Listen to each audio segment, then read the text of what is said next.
नमस्ते दीदी भैया, देखिए हमारे यूट्यूब चैनल पर जा रहा है बहुत प्यारा चुटकुला नाच गीत, चुटकुला चुलबुली दोनों लोग आ गई हैं नाच लेकर कैमरे के सामने। हाँ, कैमरा के सामने आप लोग लाइव शेयर करिएगा, और छीन लीजिए। उनके बिरना से बड़ा डर लगेगा, क्या करें बताइए आप लोग। नाना दी तुहरा बिरना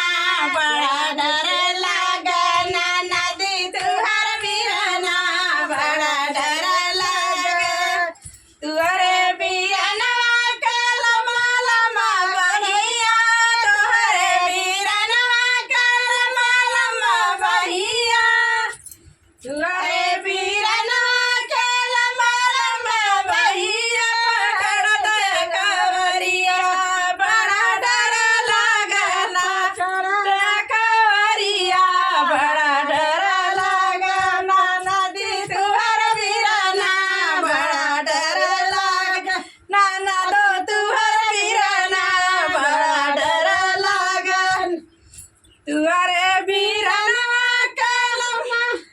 नाना दी तुहर